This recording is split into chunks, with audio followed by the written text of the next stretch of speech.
The Root of Sorrow, a Buddhist reflection on attachment. In the hush of early morning, when the world is still and the breath is slow, the truth is easier to hear. The rustle of a single leaf in the breeze, the warmth of sunlight passing across the skin. The fleeting presence of thought, all are reminders of the impermanent nature of life. And it is here, in this quiet, that the Buddha's wisdom echoes more clearly.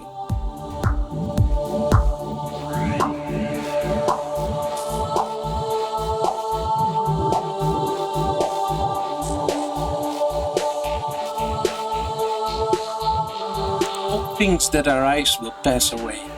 This is not a cause for despair, but an invitation to awaken. For what causes us pain is not impermanence itself. Impermanence is simply the nature of reality. But our unwillingness to accept it, we suffer not because of things change, but because we expect them not to.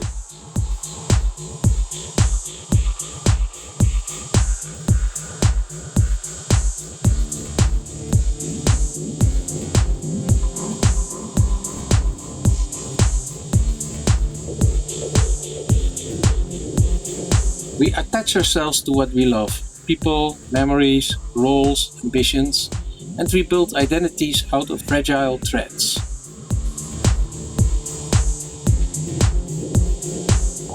We say, this is mine, this is who I am, this must not change, but change is the only constant.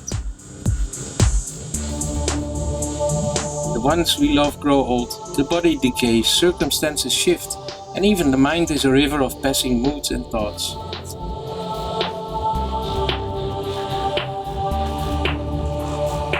And so, when the inevitable changes arrive, we resist. We grieve not only the loss, but the breaking of the illusion that anything could be held on to forever. Attachment then becomes the source of sorrow. Not because it brings love, but because it refuses to let love flow freely.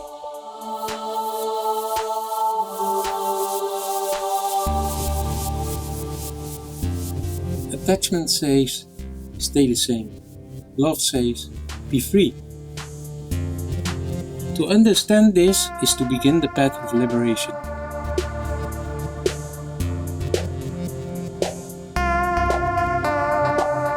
Buddha did not teach detachment in the sense of indifference or coldness.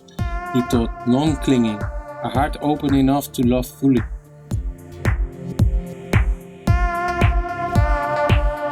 And wise enough to let go when the time comes. To cling is to fight reality. To let go is to return to harmony with the way things are.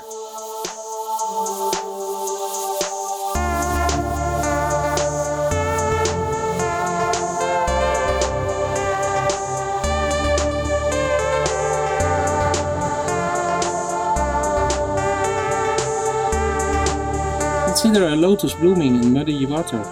It opens not because it demands the sun or resists the rain, but because it simply follows its nature.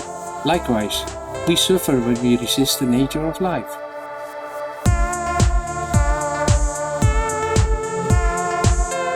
The lotus teaches us that beauty arises not from possession, but from openness. This is not always easy. We have spent lifetimes learning to hold on, to control, to hope, to fear, to define ourselves by what we own or whom we are loved by. But the Dharma offers a different way, the way of seeing clearly and acting with compassion rooted in wisdom.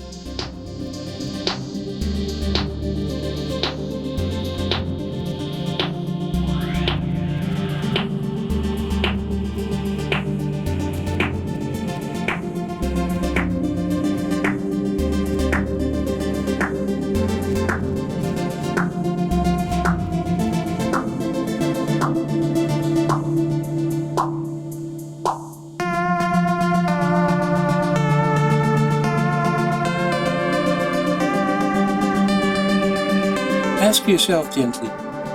What am I clinging on to? What am I afraid to lose? Who would I be without this attachment?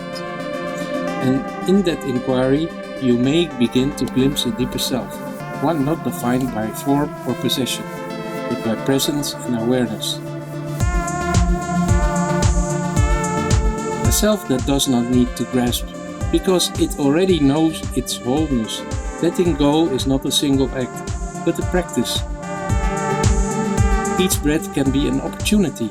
Each moment of clinging is a doorway to freedom, if you choose to walk through it. As the Buddha says, you only lose what you cling to. But what is never clung to is never truly lost. So walk gently on this path. Hold all things lightly, not with indifference, but with reverence. Love deeply, give freely, and let go gracefully. For in the stillness of surrender, we find not emptiness, but peace.